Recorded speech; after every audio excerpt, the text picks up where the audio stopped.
नमस्कार मित्रों, मैं Chandrashekhar Birthare CSB film acting academy Indore से आप सभी का स्वागत करता हूं, अभिनंदन करता हूं। फिल्म एक्टिंग का ये हमारा 27वां एपिसोड है, जिसमें हम चर्चा करेंगे स्टानिस्लावस्की के चरम उद्देश्य के सिद्धांत की। चरम उद्देश्य क्या होता है? नाटकों का या फिल्मों का चरम उद्देश्य को हम क्लाइमेक्स भी बोल सकते हैं, लेकिन यहाँ स्टानिस्लावस्की ने इसकी अलग से परिभाषा की है और अलग से समझाया भी है।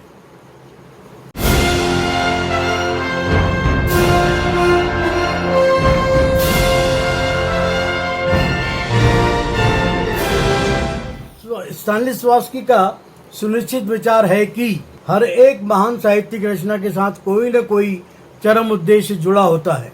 दोस्तोयेव्स्की रूस के महान लेखक ने अपना प्रसिद्ध उपन्यास कर्बाजोव बंधु अपने जीवन भर की गई परम सत्य की खोज को लेकर लिखा था। लियो टॉल्स्टॉय जीवन भर आत्म संपूर्णता के अनुसंधान में लगे रहे। एंटोनी चेखव जीवन भर समाज के उच्च वर्ग की निम्नतम प्रवृत्तियों के साथ संघर्ष करते रहे।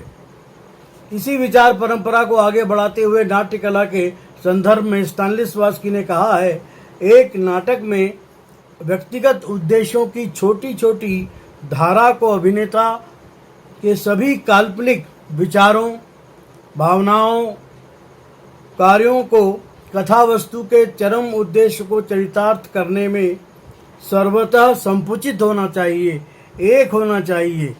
सामान्य बंधन इतना सुदृढ़ होना चाहिए कि कोई अत्यंत महत्वहीन विवरण भी चरम उद्देश्य के साथ जुड़ा न होने पर फालतू या गलत दिखाई दे। मित्रों, मैं यहाँ एक बात कहना चाहता हूँ, नाटक हो या फिल्म हो, उसमें कहानी से कोई भी चीज़ अलग से नहीं जोड़ी जाती। कहानी में अगर वो नहीं है और कहानी से जुड़ा हुआ भी कोई संदर्भ या संकेत नहीं है तो उसको वहाँ पे नहीं लिया जाता, उसको हटा दिया जाता है। इसी तरह नाटक में भी एक भी दृश्य के छोटा से छोटा दृश्य भी वाकई में ज़रूरत होती है तो लिया जाता है, अन्यथा नहीं लिया जाता। मतलब नाटक के मंच पर जो भी है, जो उपस्थित किया जा रहा है अभिनय के द्वारा, कहानी के द्वारा, वो उसमें सचमुच कहानी से जुड़ा हुआ है, तभी वो वहाँ दिखाया जाए। चरम उद्देश्य की ओर उन्मुख यह उत्प्रेरणा पूरे नाटक में बराबर बनी रहनी चाहिए। जब इसकी उत्पत्ति नाटकीयता से या लापरवाही के साथ होती है तो वह नाटक को मात्र लगभग सही सी लगती दिशा प्रदान कर पाएगी। अगर यह मानवीय है और नाटक के आधारभूत उद्देश्यों को पाने की दिशा में निर्देश कर रही है तो वह हमारे शरीर के मुख्य धमनी की भांति होगी और नाटकीय उद्देश्य एवं अभिनेताओं दोनों को ही संप्रेषण प्रदान करेगी। स्वाभाविक रूप से साहित्यिक रचना जितनी महान होती है उसका चरम उद्देश्य उतना ही आकर्षक होता है। एक छात्र ने पूछा, अगर नाटक अच्छा नहीं हो तो? स्टानिस्लावस्की ने उत्तर दिया, तब स्वयं अभिनेता को नाटक के चरम उद्देश्य का निर्धारण करके उसे गहराई और तीव्रता प्रदान करनी चाहिए। किससे करेगा? अपने अभिनय से। इस प्रक्रिया के दौरान वह उसे जो भी संज्ञा प्रदान करेगा वह अत्यंत महत्वपूर्ण होगी। नाटक का नाम, नाटक का चरित्र और नाटक का विषय। स्टानिस्लावस्की ने आगे बताया कि अक्सर किसी नाट्य रचना के चरम उद्देश्य का निर्णय जब तक मंच पर उपस्थित नहीं होता या किया जाता तब तक कुछ नहीं हो पाता। कभी कभी दर्शक भी उसकी सही परिभाषा समझने में सहायक होते हैं। प्रदर्शन के पहले या उसके बाद जब मूल भाव धारा का निश्चय हो जाता है तो अभिनेता को उसका ध्यान निरंतर रखना चाहिए। उसी को लेकर नाटक का लेखन संभव होता है। अतः उसे ही अभिनेता की कलात्मक संरचना का मूल स्रोत होना चाहिए। जब तक नाटक को कई बार नहीं पढ़ा जाएगा, उसको बिल्कुल गहराई से नहीं समझा जाएगा, one should have to read between the lines, lines के पीछे क्या आशय है, जब तक नहीं समझा जाएगा तब तक वह नाटक जो है वो कलात्मक संरचना का मूल स्रोत पता नहीं होगा तो नहीं हो पाएगा। नाटक में अंतर्निहित मूल भावधारा को नाटकीय रचना के भीतर से पकड़ संभव होती है। नाटक में अंतर्निहित मूल धारा को लेकर नाटकीय रचना की भीतर से पकड़ संभव होती है और नाटक शक्ति का भी भान होता है। अभिनेता फिर उसी में उसकी सभी बारीकियों को विकसित कर सकते हैं और उसका आधारभूत अंतर्निहित उद्देश्य क्या है उसके संबंध में निश्चित निर्णय तक पहुंच सकते हैं। यह प्रयत्न की अंतर्धारा जो नाटक के प्रारंभ से लेकर अंत तक अभिनेताओं का मार्ग निर्देशन करती है उसे हम अविरामता अथवा आद्यांत कार्य व्यापार कहते हैं। कहीं रुकना नहीं है, एक सीधी सपाट दृष्टि से अलग अलग उद्देश्यों को समाहित करते हुए, अलग अलग अभिनेताओं की चरित्र को समाहित करते हुए उस चरम उद्देश्य पर पहुंचना चाहिए। यह आद्यांत रेखा नाटक की सभी छोटी छोटी इकाइयों और उद्देश्यों को रासायनिक प्रक्रिया से अभिरंजित करती है और फिर चरम उद्देश्य की ओर ले जाने में उनका मार्गदर्शन करती है। उसके बाद वे सभी मिलकर एक सामान्य उद्देश्य को स्पष्टता से आगे बढ़ाते हैं। कार्य की आद्यंत रेखा और चरम उद्देश्य में अभिनेता को संजीवनी प्रदान करने की विलक्षण क्षमता है। उसका एक विश्वसनीय उदाहरण उपस्थित करने के लिए स्तानिस्लावस्की ने अपने जीवन के एक प्रसंग की चर्चा की। तो कार्य की आद्यंत रेखा और चरम उद्देश्य में अभिनेता को संजीवनी प्रदान करने की जो विलक्षण क्षमता है उसका एक विश्वसनीय प्रमाण उपस्थित करने के लिए स्तानिस्लावस्की ने अपने जीवन के एक विशेष प्रसंग की चर्चा की। एक लब्ध प्रतिष्ठित अभिनेत्री उनके पास आई और उसने इच्छा प्रकट की उनसे सब कुछ सीखने की। नाटक का कार्य व्यापार और नाटक क्या होता है क्या नहीं होता सारा सीखना, उनके द्वारा जो संचालित कोर्स था उसके द्वारा सीखने की इच्छा व्यक्त की। वह उनके द्वारा प्रवर्तित अभिनय प्रणाली को सीखना चाहती थी। उसने काफ़ी समय तक बड़े परिश्रम से उनकी अभिनय पद्धति का प्रशिक्षण लिया, लेकिन रंगमंच पर वह कतई सफल नहीं हो पाई, बिल्कुल सफल नहीं हो पा रही थी। उससे बातचीत करने पर स्तानिस्लावस्की को लगा कि उसकी अभिनय प्रणाली की सर्वोत्कृष्ट अवधारणाओं, कंसेप्ट, आद्यंत कार्य व्यापार और चरम उद्देश्य को तो उसने छोड़ ही दिया। वो जो नाटक का चरम बिंदु रहता है, क्लाइमेक्स रहता है, उसको वो छोड़ देती थी। उसके समझाने पर जब उसने इन दोनों को स्वीकार कर लिया और उन्हें प्रयोग में लाने लगी तो उसका प्रदर्शन असाधारण रूप से सफल हुआ। वह प्रसन्न होकर नाच उठी। दर्शकों की सराहना ने उसे आनंद विभोर कर दिया। स्तानिस्लावस्की के अभिनय दर्शन में आद्यंत रेखा और चरम उद्देश्य के महत्व को अधिक स्पष्ट करने के लिए निम्नलिखित रेखांकन के माध्यम से चित्रात्मक रूप में उपस्थित किया है। अब यहाँ चित्र मैं दे नहीं पाता हूँ, लेकिन आपको बता रहा हूँ कि एक सीधी स्ट्रेट रेखा जाएगी, आखिरी में उसका चरम उद्देश्य और बीच में छोटी छोटी रेखाएं हैं जो उसको सपोर्ट करती हुई चलती हैं। आद्यांत कार्य व्यापार की रेखा होती क्या है वो भी समझने की चीज़ है। इसी आलेख की सभी गौण रेखाएं एक ही लक्ष्य की ओर अग्रसर हो रही हैं, फिर एक ही मुख्य धारा में समाहित हो गई हैं।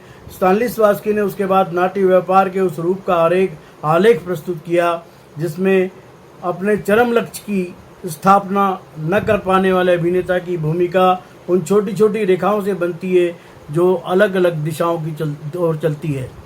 एक मूल उद्देश्य है, लेकिन अगर वो भटकाव होगा, पहले इस तरफ गया फिर वो नीचे फिर ऊपर, ऐसे भटकाव में उसका चरित्र डूब गया, उसका भटकाव में अभिनय चला गया, तो वो फिर जो है चरम उद्देश्य को पाने में सफल नहीं होता वो अभिनेता।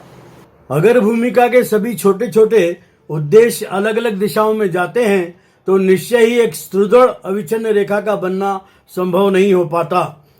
इसका नतीजा यह होता है कि नाटक का कार्य व्यापार खंडित, सामंजस्य रहित और पूर्णता से कटा हुआ होता है। नाटक की भूमिका का प्रत्येक अंश अपने में कितना ही विलक्षण क्यों न हो, स्व आधार पर नाटक में उसका कोई स्थान नहीं है। खुद के द्वारा उसमें परिवर्तन करें, उसमें चेंज करें, तो वो स्थिति बड़ी कष्टदायक है और वो नाटक को बहुत ज़्यादा प्रभावित करेगी और नाटक जो है अपने उद्देश्य से भटकेगा। इसके बाद उन्होंने कहा, यदि नाटक के सभी प्रसंग, स्तानिस्लावस्की ने इसके बाद स्पष्ट किया कि कार्य के मुख्य रेखा और मूल उद्देश्य नाटक के जीवंत आंगिक भाग होते हैं। बहुत अच्छा बताया उन्होंने कि नाटक का जो अंग है उसके जो मुख्य भाग क्या है, कार्य की मुख्य रेखा, मूल उद्देश्य और नाटक के जीवंत आंगिक भाग, ये सब चीजें जो है कार्य रेखा और मूल उद्देश्य, ये नाटक के मुख्य आंगिक भाग होते हैं। उसके बाद उन्होंने कहा यदि नाटक के सभी प्रसंग एक ही दिशा की ओर अग्रसर नहीं होते तो स्थिति नाटक के लिए हानिकारक होती है। उनकी अवहेलना इसलिए नहीं की जानी चाहिए क्योंकि अगर हम नाट्य रचना में एक अतिरिक्त विषय का समावेश कर देते हैं अथवा कोई अतिरिक्त प्रवृत्ति जोड़ देते हैं तो परिणाम यह होता है कि नाटक का मूल तत्व तो वैसा ही बना रहता है, लेकिन नए समावेश के कारण उसका प्रदर्शन गलत दिशा ग्रहण कर लेता है। स्टानिस्लॉवस्की का यह स्पष्ट कहना है कि इस प्रकार के बिगड़े रूपों के नाटक जिनकी रीढ़ की हड्डी टूटी होती है रंगमंच पर जीवंत रूप में प्रदर्शित नहीं हो पाते। इस पर कक्षा के एक छात्र वान्य ने कहा, लेकिन क्या इस तरह आप प्रत्येक निर्देशक और हर एक अभिनेता की सारी मौलिक सामर्थ्य एवं व्यक्तिगत रचनात्मक क्षमता का अपहरण नहीं कर लेते? इसके साथ ही पुरानी कालजयी रचनाओं को आधुनिक चेतना के निकट लाकर उनके नवीनीकरण की हर संभावना को नष्ट नहीं कर देते?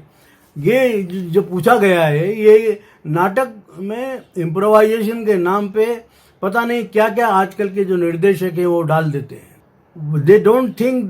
they don't consider that this change is relevant or not. They simply put those things into the play and ultimately the play जो है वो बिगड़ जाता है, gone in vain, बेकार हो जाता है, वो उसके उद्देश्य से भटक जाता है। स्टानिस्लॉवस्की ने बड़े शांत स्वर में कहा, तुम और तुम्हारी तरह सोचने वाले लोग अक्सर तीन शब्दों जैसे सनातन, आधुनिक और क्षणिक के वास्तविक अर्थों को नहीं समझते अथवा गलत समझते हैं। अगर तुम्हें इन शब्दों को सही अर्थ समझने हैं तो तुम्हें मानवीय आध्यात्मिक मूल्यों के सूक्ष्म विभेदों को अच्छी तरह ग्रहण करना होगा।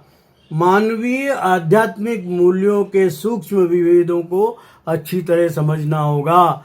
मन की जो गहराई है, मन के अंदर जो भी विचित्र विभिन्नताएं फैली हैं, वह मन का जो अल्टीमेट स्तर जो समुद्र की तरह मन होता है और उसका जो सतह है और जो उसका गहरापन है उसको समझना बहुत जरूरी है। आज जो आधुनिक है वह कल सनातन हो सकता है, बशर्ते उसमें स्वतंत्रता, न्याय, प्रेम, स्नेह, प्रसन्नता, परमानंद अथवा परिव्याप्त दुख के प्रसंग पर विचार किया गया हो। किसी नाटककार की रचना की इस प्रकार की आधुनिकता से मुझे कोई आपत्ति नहीं, स्टानिस्लॉवस्की कहते हैं, परंतु इसके विपरीत क्षणभंगुरता कभी सनातन नहीं बन सकती। यही कारण है कि उस रचना को एक कलात्मक शोस्तव से परिपूर्ण रचना के समान नहीं कहा जा सकता।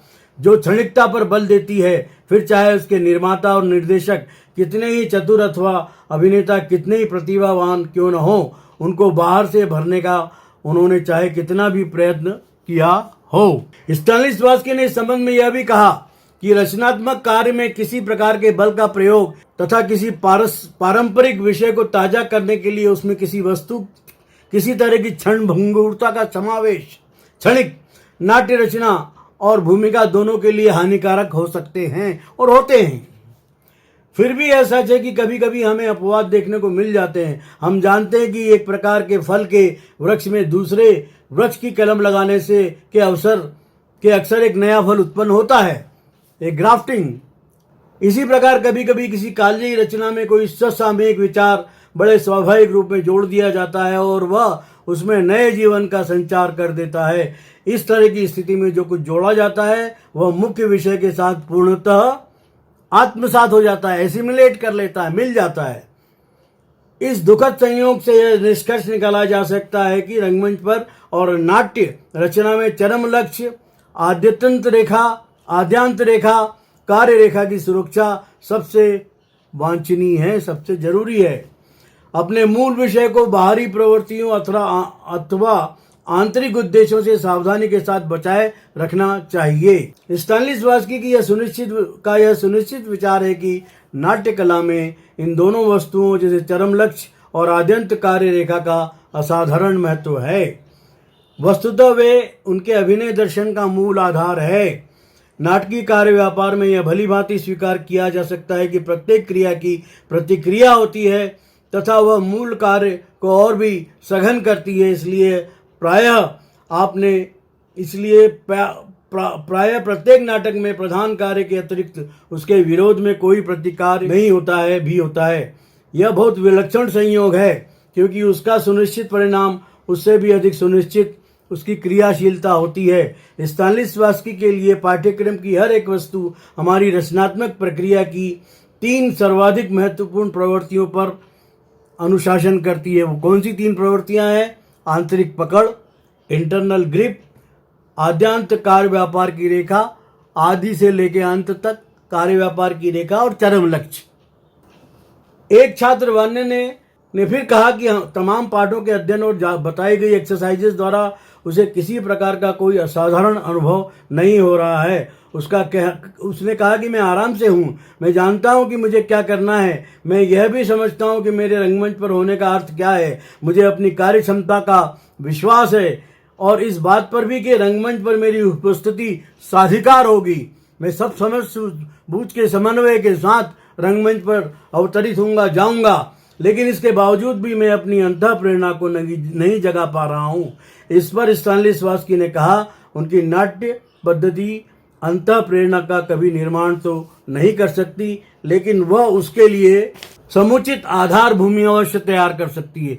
सारी जो स्थितियां हैं नाटक की, सारी जो गतिविधियां हैं, सारा कार्य व्यापार है, आद्यंत कार्य रेखा है, वो सब मिलके एक आधार जरूर प्रदान करेंगे, आधार भूमि अवश्य प्रदान कर सकती है। उन्होंने उसके बाद सावधान करते हुए कहा कि अंतः प्रेरणा के छायाभास का पीछा नहीं करना चाहिए। अंतः प्रेरणा जो है वो प्रस्फुटित होगी, वो पैदा होगी, लेकिन उसकी छायाभास मतलब आपको लगे कि वो अंतः प्रेरणा होगी, नहीं है, लेकिन अगर नहीं पैदा हुई तो वो उसको आपको पीछा नहीं करना चाहिए। यह कार्य उस विलक्षण अप्सरा प्रकृति के लिए छोड़ देना चाहिए जो अपने को पूरी तरह से उसमें लगाना चाहिए जो मानवीय चेतना के अधिकार क्षेत्र में। अप्सरा प्रवृत्ति का मतलब ये इसमें कृत्रिमता या उसको बोलते ना आभासी, वो नहीं होना चाहिए। वास्तविक जो आपकी मानवीय चेतना के अधिकार क्षेत्र में उसे लगाना चाहिए। स्टानिस्लावस्की ने अंत में कहा, भूमिका को बस अपने सही रास्ते पर छोड़ दो, वह आगे बढ़ती जाएगी, वह अपने को फैलाएगी, गहरे उतरेगी और फिर अंत में अंतः प्रेरणा तक पहुंचा देगी। तो मित्रों, ये था हमारे 27वें एपिसोड का विवरण। हम फिर मिलेंगे हमारे 28वें भाग में, जिसमें हम एक नए विषय के साथ नई चर्चा करेंगे। तब तक के लिए मैं चंद्रशेखर बिरथरे आपसे विदा लेता हूँ। बहुत बहुत धन्यवाद।